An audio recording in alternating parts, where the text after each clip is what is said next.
Nah, dalam waktu yang singkat ini saya akan bicara tentang end times, tentang akhir zaman dengan judul tanda terkini bahwa kedatangan Kristus makin dekat. Wahyu pasal 22 ayat 12 berkata demikian.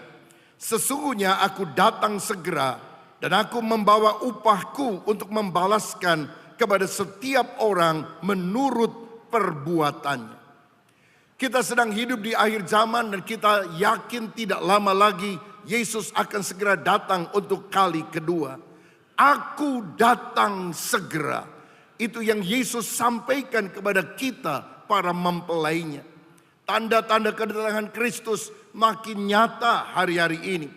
Alkitab menunjukkan bahwa semua di atas muka bumi akan digoncang, termasuk di Indonesia. Politiknya, sistem keuangan, pemerintahan, apapun akan digoncang.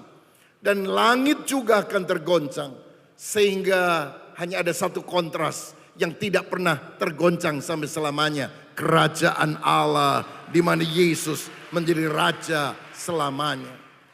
Di dunia ini ada para ilmuwan atomic scientist yang menetapkan jam kiamat, doomsday clock setiap tahun.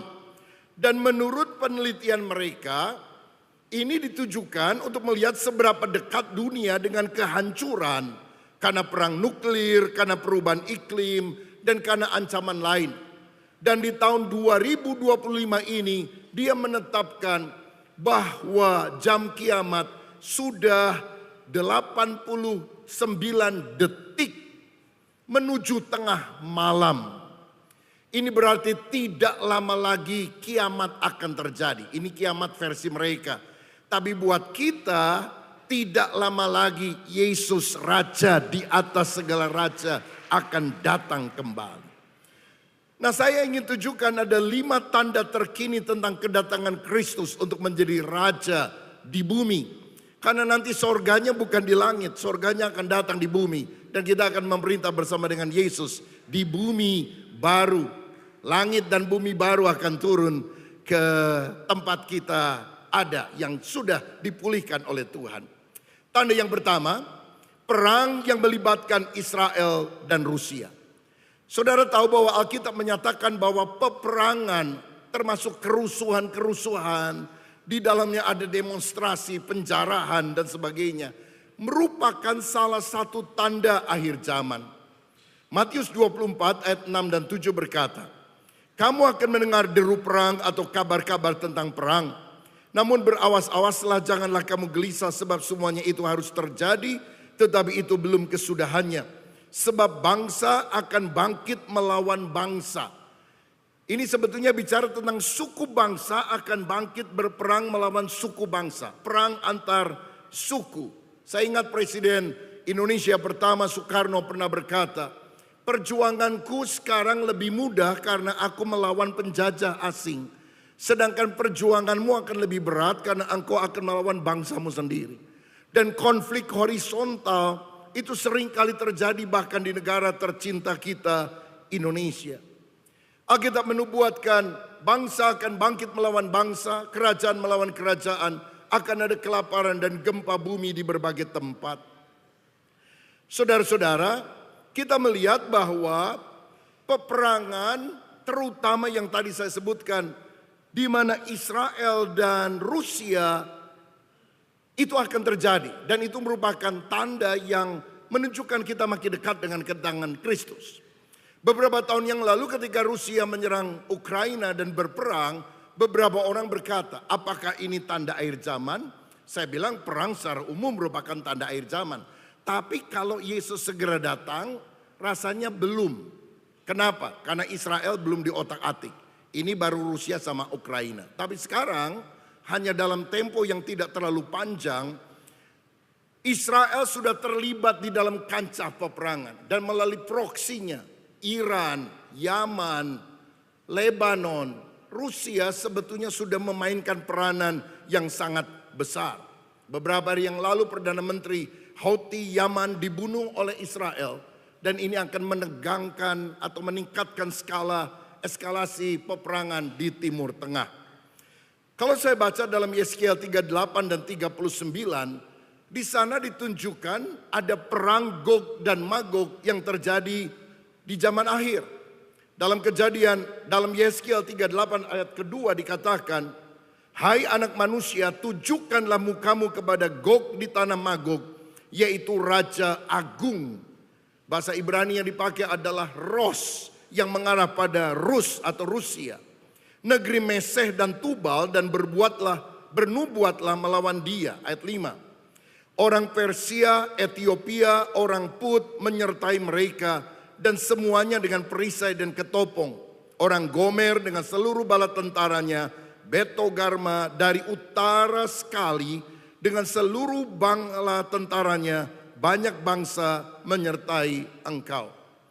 Dari sini kita melihat bahwa Gog yang kemungkinan besar berasal dari Rusia itu akan bekerja sama dengan beberapa negara yang lain untuk menyerang Israel.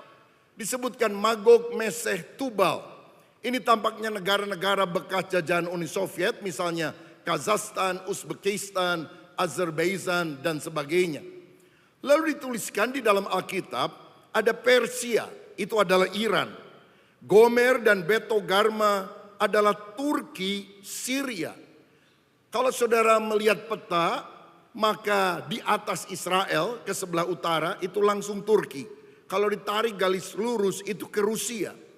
Dan Gog Magog adalah serbuan dari utara Israel, kolaborasi dengan selatan. Negara-negara Arab, negara-negara Afrika akan menjepit Israel di tengah. Put adalah Libya, juga Ethiopia yang juga meliputi Mesir dan Sudan. Tapi dalam Yeskiel pasal 39, Tuhan akan mendatangkan bencana sehingga mereka akan mati dalam penyerangan ke Israel itu. Dan Alkitab berkata bahwa mayat mereka akan dikuburkan 7 bulan dan senjata-senjata mereka akan dibakar selama 7 tahun. Jadi gelombang pertama perang besar, perang dunia yang akan terjadi di depan kita adalah Gog Magog. Utara, Rusia dan sekutunya, beserta dengan selatan, negara-negara Afrika akan menjepit Israel. Saya tidak punya waktu yang cukup untuk menjelaskan detailnya, tapi kalau saudara mau, saudara bisa search di YouTube, ada banyak khotbah saya tentang akhir zaman, termasuk detail tentang peperangan ini. Saudara-saudara, dan perang Gog Magog ini akan membuka jalan bagi perang terakhir, yaitu perang Harmagedon. Wahyu 16 ayat 16. Dan kita harus tahu bahwa Gog dan Magog adalah utara selatan perang. Lalu Harmagedon, negara-negara barat dan negara-negara timur akan perang. Kalau utara, selatan, barat dan timur perang, ya namanya perang dunia, saudara. Nah, tampaknya kemungkinan bahwa antikris akan muncul dari blok barat. Tetapi timur tidak akan terima ketika blok barat menguasai dunia. Sehingga kalau kita baca di dalam Wahyu pasal yang ke-16 ayat yang ke-12, akan ada raja-raja dari timur menyeberang ke Israel melalui sungai Efrat yang akan kering beberapa waktu yang akan datang ini. Dan Wahyu 9 ayat 16 mencatat bahwa yang akan datang dari timur adalah 20.000 laksa atau 200 juta orang. Dan saya yakin bahwa China pasti akan ikut serta. Karena tidak mungkin ada negara yang bisa kirim 200 juta pasukan selain daripada China. Nah, saya juga tidak terlalu yakin apakah semua yang datang itu adalah manusia. Karena sekarang ini orang perang dengan teknologi lewat drone dan sebagainya. Yang jelas 20.000 laksa adalah jumlah yang sangat besar, di mana utara selatan dihancurkan oleh Allah. Lalu barat dan timur akan berperang di perang Harmagedon.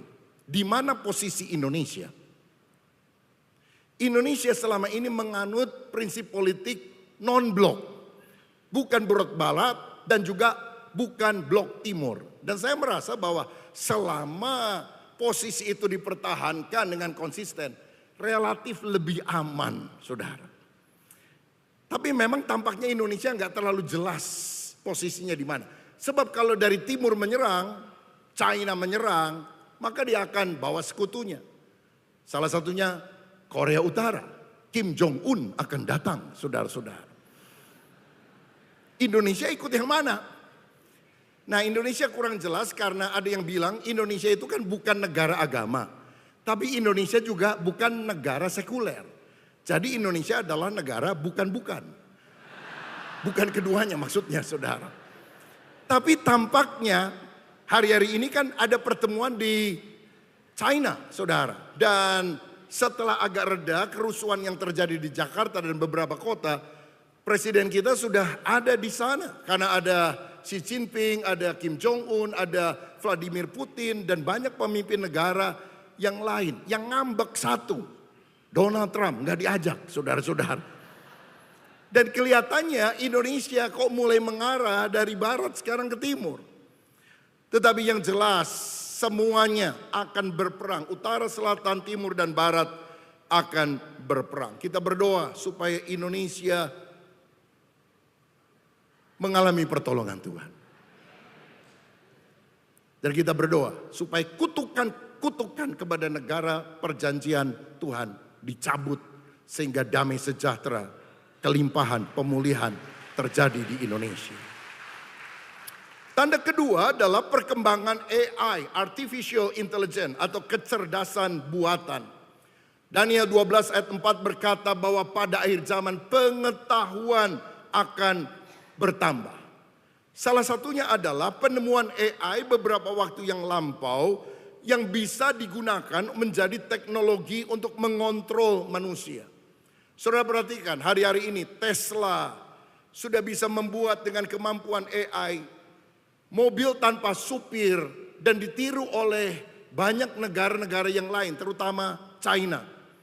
Jualan di Indonesia dengan biaya yang jauh lebih murah dan kita nggak perlu supir lagi, sebab itu bisa membawa kita kemanapun kita pergi. Melalui AI, drone bisa dilepaskan tanpa awak dan mengantar makanan yang ada. Kalau dulu atau sekarang kita pesan lewat Gojek, nanti akan datang dengan drone, saudara-saudara. Keren sekali. Dan kita tahu bahwa Israel menggunakan drone bukan hanya untuk ngantar makanan. Capcay Puyung Hai Barongsai, dia tidak antar itu, saudara sekalian. Dia gunakan untuk menjadi senjata di dalam peperangan. Kita dengar bahwa yang terjadi di Iran, yang terjadi di Houthi, Yaman, itu semua dengan teknologi Mossad dengan AI yang ada. Dan semuanya mulai tergenapi pada zaman di mana kita hidup masa kini. Kita juga tahu melalui AI muncul robot cerdas yang membantu manusia membersihkan rumah. Ibu-ibu daripada kecapean beli satu robot untuk bersihkan rumah ya. Tetapi yang mengerikan adalah robot ini sekarang bisa menjadi prajurit di dalam peperangan. Makanya 200 juta orang dari timur, saya berpikir dulu manusia saja. Tapi sekarang bisa juga termasuk robot yang ada di dalamnya. Siapa yang pernah nonton film dulu Terminator, Arnold Schwarzenegger? Saya rasa dulu itu cuma fiksi. Sekarang ini nampaknya makin hari makin menjadi kenyataan. Saudara-saudara, kecerdasan buatan juga bisa digunakan untuk mengontrol manusia. Misalnya dengan chip implant, digital ID, biometrik, dan akan mendukung sistem tanda binatang 666. Saya bacakan Wahyu 13 ayat 15 dan selanjutnya. Dan kepadanya diberikan kuasa untuk memberikan nyawa kepada patung binatang itu sehingga patung binatang itu berbicara dan bertindak begitu rupa sehingga semua orang yang tidak menyembah patung binatang itu dibunuh. Apakah ini bicara soal patung robot dengan kemampuan AI yang akan digunakan oleh antikris yang bisa berbicara kepada manusia? Kita tunggu tanggal mainnya. Ayat 16. Dan ia menyebabkan sehingga kepada semua orang kecil atau besar, kaya atau miskin, merdeka atau hamba, diberi tanda pada tangan kanannya atau pada dahinya. Dan tidak ada seorang pun yang dapat membeli atau menjual selain daripada mereka yang memakai tanda itu, yaitu nama binatang itu atau bilangan namanya. Yang terpenting di sini ialah hikmat. Barang siapa yang bijaksana, baiklah ia menghitung bilangan binatang itu, Karena bilangan itu adalah bilangan seorang manusia dan bilangannya adalah 666. Apa yang dimaksudkan dengan tanda 666? Para teolog terbagi di dalam dua tafsiran yang berbeda. Pertama adalah tafsiran rohaniah. Itu bicara tentang roh mamon, keserakahan yang akan menguasai manusia. Dan orang akan menghalalkan segala cara karena mereka serakah menjadi budak mamon. Dan mereka bisa melakukan apa saja untuk merugikan orang lain. Dan bukankah gejolak rakyat Indonesia terjadi di mana-mana karena masalah ini, saudara.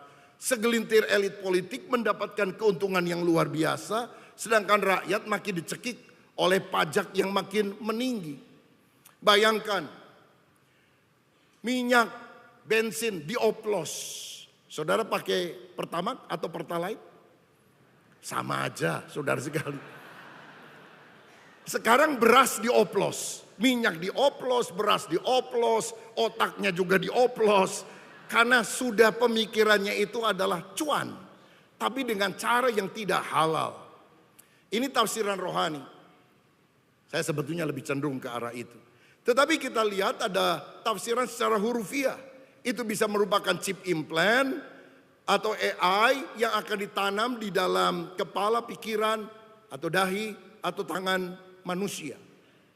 Saudara-saudara, yang jelas Elon Musk dari Amerika Serikat sudah membuat teknologi yang disebut Neuralink, di mana chip ditaruh di dalam otak manusia menjadi pengendali pikiran. Jadi kalau orang main catur nggak usah gerakan tangannya, dia mikir saja, bidaknya jalan sendiri, pionnya jalan sendiri. Lalu Starlink merupakan sistem komunikasi global yang bisa memantau manusia, termasuk dengan face recognition dan sebagainya. Sekarang kalau kita berada di bandara di Indonesia, kita sudah nggak usah tunjukkan lagi paspor kita kepada orang yang jaga, tapi face recognition akan membuka pintunya. Jadi sebelum itu ditanam di tangan atau di dahi, sebetulnya ada teknologi yang lebih terkini yang bisa membuat kita dikenali oleh siapa saja. Oh, kadang-kadang kita sudah begitu hati-hati data kita tidak terbongkar.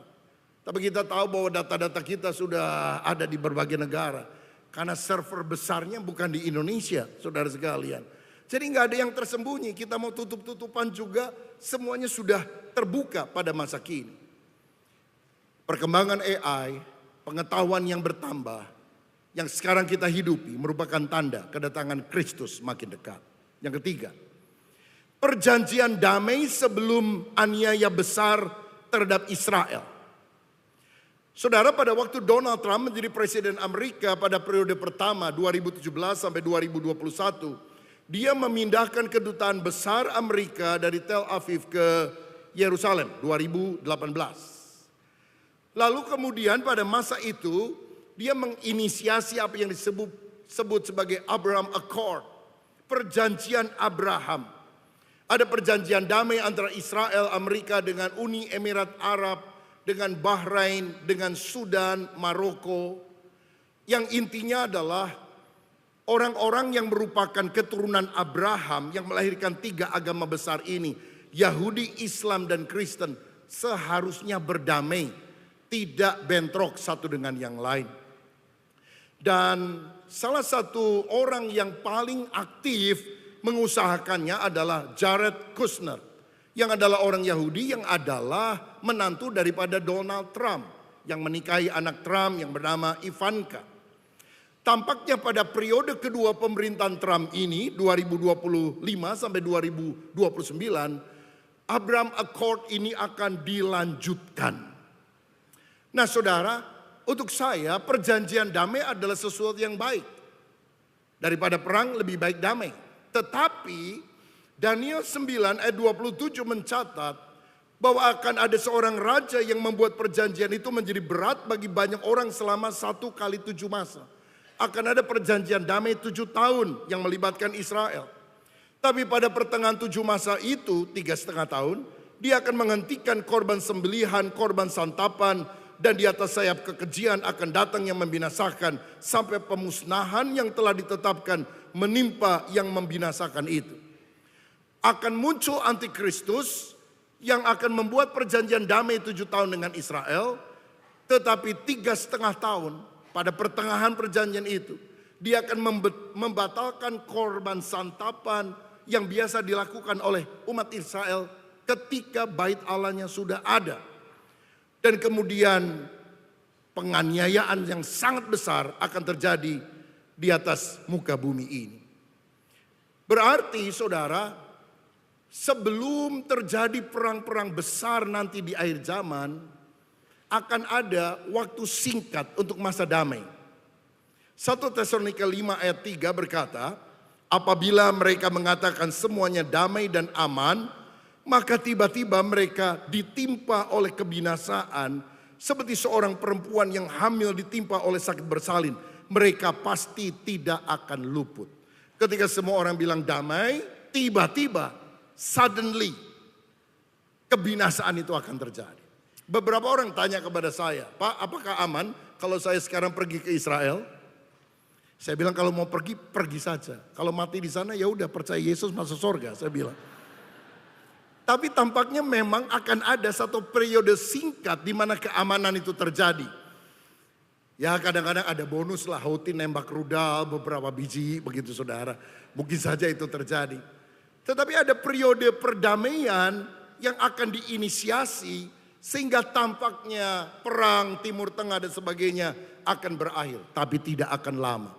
Karena kemudian kebinasaan penganiayaan besar akan segera terjadi. Yang keempat, perkembangan sistem keuangan digital dan tanda 666. Ini juga merupakan tanda terkini bahwa kedatangan Kristus makin singkat. Wahyu 13 mencatat dengan tanda ini tidak ada orang yang bisa berjual atau membeli kecuali mereka yang dikenakan tanda itu di dahi atau di tangannya.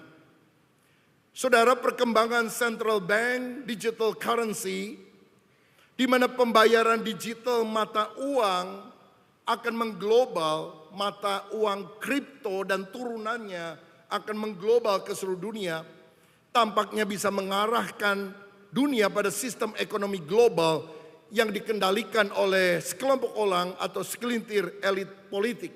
Tentu ada bermacam-macam jenisnya daripada uang digital ini. Dan itu akan membuat satu currency yang bisa digunakan untuk berjual atau membeli pada bangsa apapun di dunia. Nah, hari-hari ini perang dagang sedang terjadi di mana-mana. Amerika berusaha menaik turunkan tarif, saudara-saudara.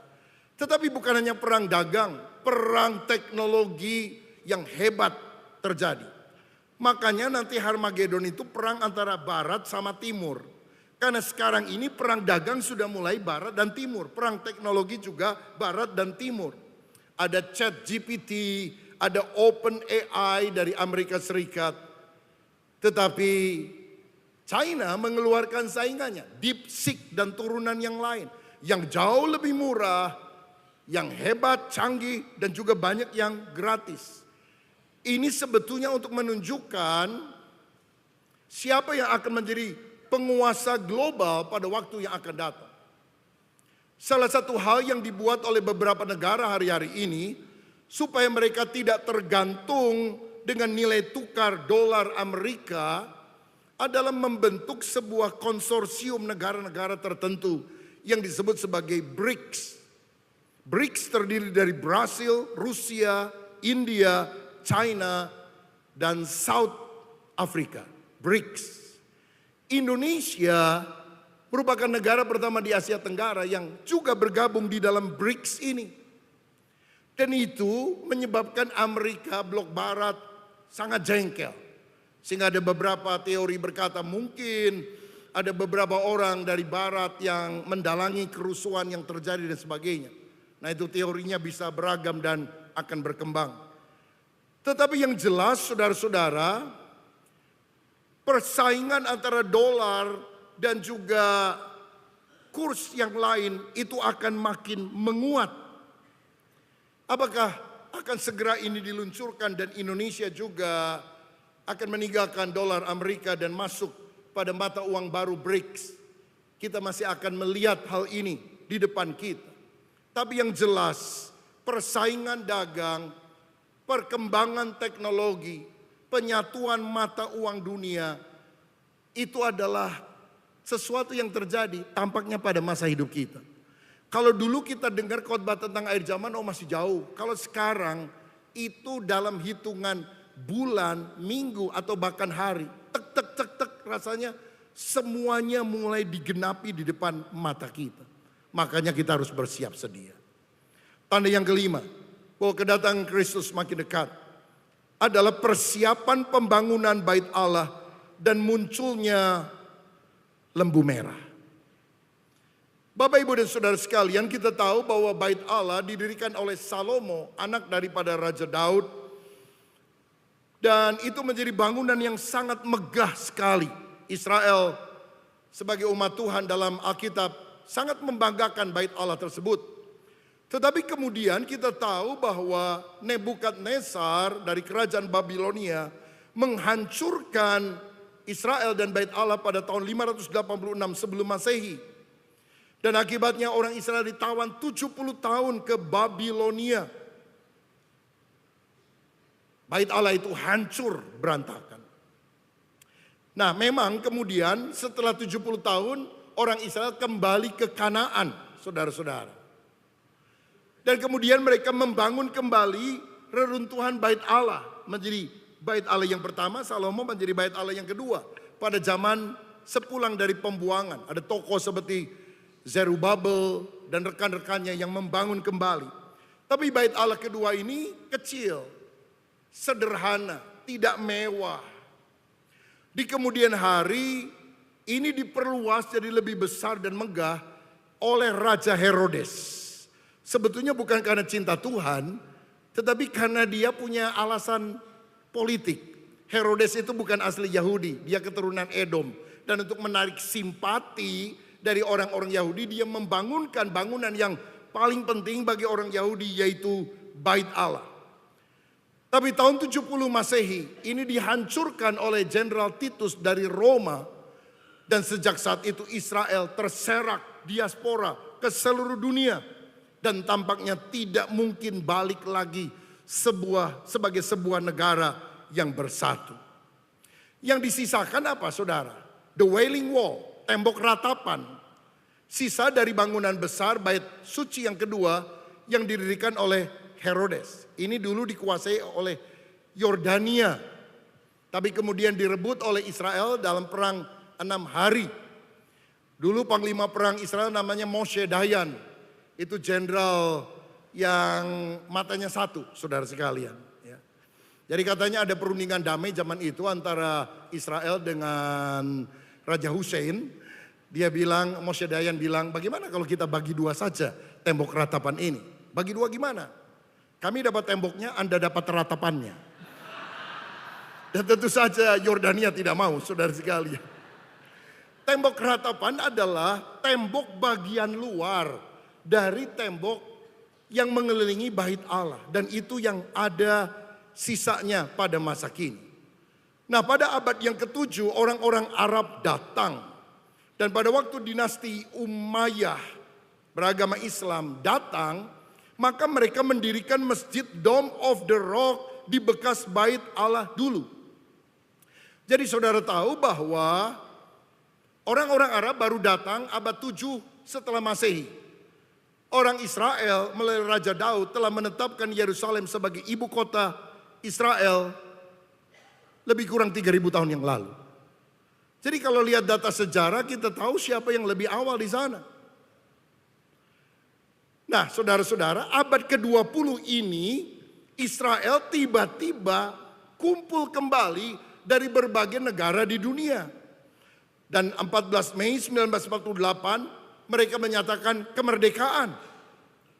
Dan visi orang Yahudi di mana-mana di Israel terutama adalah membangun kembali bait Allah. Saudara bisa bayangkan kalau saudara ke Yerusalem, seluruh kota itu mayoritas kan Yudaisme, bukan Kristen.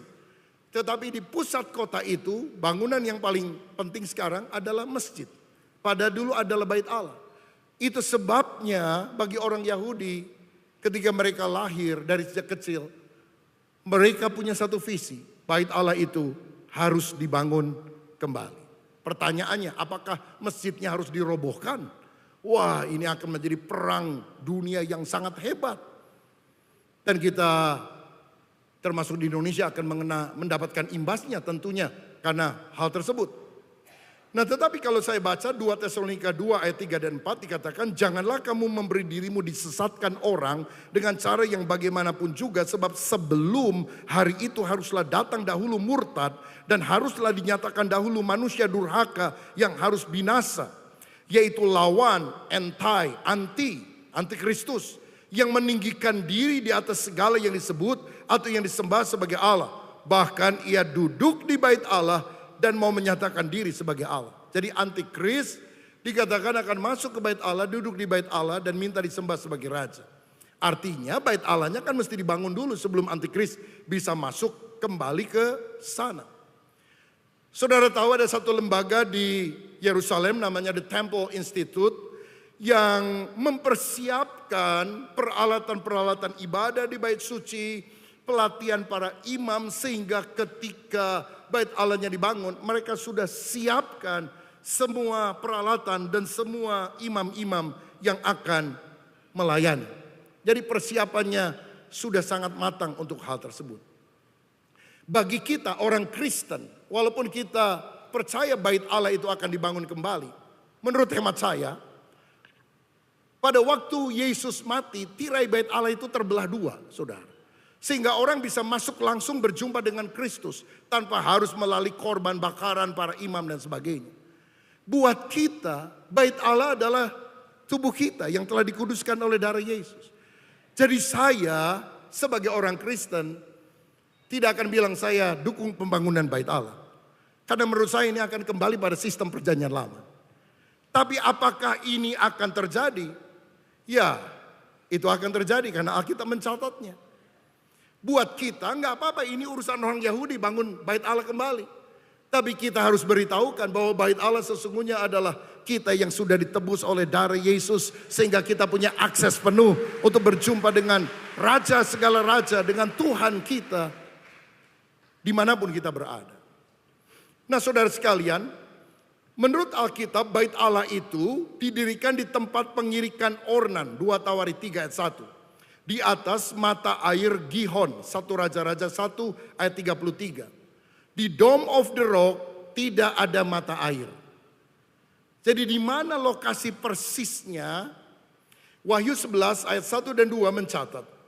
Kemudian diberikanlah kepadaku sebatang bulu seperti tongkat pengukur rupanya, dengan kata-kata yang berikut, bangunlah dan ukurlah bait suci Allah dan mesbah dan mereka yang beribadah di dalamnya. Tetapi kecualikanlah pelataran bait suci yang di sebelah luar. Janganlah engkau mengukurnya, karena ia telah diberikan kepada bangsa-bangsa lain dan mereka akan menginjak-injak kota suci 42 bulan lamanya atau 3,5 tahun. Jadi menurut ayat ini, pelataran luar dari bait suci akan diduduki oleh bangsa-bangsa non-Israel. Tetapi bagian inti, ruang suci, ruang maha suci, itu akan diukur kembali dan tampaknya akan dibangun kembali bait Allah. Beberapa rabi menduga bahwa posisi persisnya dari bait Allah itu di area terbuka agak sebelah utara di bagian tanah kosong antara Masjid Dome of the Rock dan Masjid Al-Aqsa. Jadi di tengah-tengahnya. Jadi kalau dibangun nggak perlu meruntuhkan dua masjid tersebut. Tapi ini kan tafsiran dari para rabi Yahudi, sebagian rabi Yahudi. Saya tidak mau masuk ke dalam detailnya karena bukan urusan kita. Bait Allahnya adalah kita. Tapi yang jelas itu akan dibangun karena antikris harus masuk ke dalamnya. Apakah itu benar? Apakah akan dibangun dalam waktu yang dekat? Mungkin kita akan menjadi saksi mata bahwa apa yang ditulis di dalam Alkitab menjadi kenyataan. Nah, hari-hari ini kita juga dikejutkan dengan munculnya red heifer di Silo. Munculnya lembu merah diternakan di Texas, diterbangkan ke Silo. Dan menurut tradisi Yahudi sebelum pembangunan bait suci harus ada penyucian ritual dengan lembu merah betina, Bilangan 19, di mana abunya akan dipakai untuk menyucikan tempat ibadah. Berabad-abad lembu merah ini tidak ditemukan. Hanya sekian tahun yang lampau lembu merah itu mulai muncul, dipelihara di Silo, dan saya mendengar para turis dari lebih dari 60 negara di dunia sudah mengunjungi Silo hari-hari ini untuk melihat posisi dari lembu merah itu. Kalau saudara lihat gambar berikutnya, ini lembu merah yang ada di Silo. Dan kita tidak tahu apakah lembu ini akan dikorbankan atau bukan. Bisa saja dia mati, tapi kemudian ada turunannya. Jadi kita nggak bisa memprediksi kapan Bait Suci akan dibangun, kapan Tuhan akan datang dan sebagainya. Tapi yang nggak ada berabad-abad tidak diketahui, tiba-tiba muncul kembali, saudara. Jadi nampaknya semuanya sudah persiapan menuju hal itu. Binatangnya udah siap, tanahnya udah siap. Orangnya sudah siap atau belum? Itu yang paling penting, saudara sekalian. Jadi terakhir, bagaimana persiapan kita, sikap kita di akhir zaman? Mendekatlah kepada Tuhan. Zaman sekarang berjagalah, lihat dunia bergelora, kedengaran sini sana. Banyak kabar menggemparkan, berlindunglah dalam sabda Allah. Pemain musik boleh datang ke depan. Saudara, hari-hari ini mari kita lebih banyak mendekatkan diri kepada Tuhan. Berdoa, membaca firman, siap sedia menyambut kedatangannya. Dan jangan lupa, tuntaskan amanat agung Yesus, beritakan Injil, karena Injil harus disampaikan kepada seluruh dunia sebelum tiba kesudahannya. Kedua, mewaspadai tipu daya dunia. Jangan terlalu gampang percaya informasi di internet. Apalagi hari-hari ini muncul perkembangan teknologi, penipuan, pemalsuan melalui AI, VO3 dari Google. Itu bisa membuat siapa saja, bukan cuma gambarnya, tapi orangnya muncul. Jadi kalau saya tiba-tiba muncul di YouTube dan bilang, Yesus bukan Tuhan, jangan percaya kepada Yesus, tinggalkan kekristenan. Jangan langsung bilang, Pendeta Rubin Adi sesat. Cek dulu, apakah benar saya ngomong, ataukah ada AI yang digunakan oleh orang yang tidak bertanggung jawab yang melakukan hal itu. Makanya saudara harus tergabung dalam kelompok anak-anak Tuhan yang saling menguatkan. Sehingga kita kokoh di dalam Tuhan. Tidak terperdaya oleh siasat daripada si iblis. Bapak Ibu, jangan terus scrolling sosmed. Tapi lebih baik kita gunakan Alkitab untuk kita baca. Waspadai ajaran sesat, godaan dunia. Kita harus hidup benar. 2 Petrus 3 ayat 10 dan 11. Pada hari itu langit akan lenyap dengan gemuruh yang dahsyat. Dan unsur dunia akan hangus dalam nyala api. Dan bumi dan segala yang ada di atasnya akan hilang lenyap. Ayat 11. Jadi jika segala sesuatu ini akan hancur secara demikian, betapa suci dan salehnya kamu harus hidup. Tuhan memanggil kita untuk hidup suci. Dan yang ketiga, yang terakhir, menghindari sistem yang mengarah pada kontrol total. Jangan izinkan sesuatu dimasukkan pada tubuh kita. Baik yang punya tafsiran rohaniah, tafsiran hurufiah. Kita tolak semuanya karena itu bisa digunakan menjadi alat kontrol kita. Siap menghadapi krisis global, berjaga-jaga, tidak tidur rohani, hidup sederhana, taat total kepada Roh Kudus. Karena iblis, spirit antikris berusaha mengontrol secara total. Dan kita harus punya roh yang berlawanan, taat total kepada Roh Kudus. Setia sampai mati. Berjaga-jaga agar kedatangan Tuhan tidak seperti pencuri di waktu malam. Karena kita menyambut dia sebagai mempelai wanita dengan pakaian kain lenan halus. Menyambut kedatangannya dan kita akan memerintah bersama dengan Kristus. Ini doa saya, kita menjadi umat yang siap menyambut kedatangannya. Selamat pagi, Tuhan Yesus memberkati.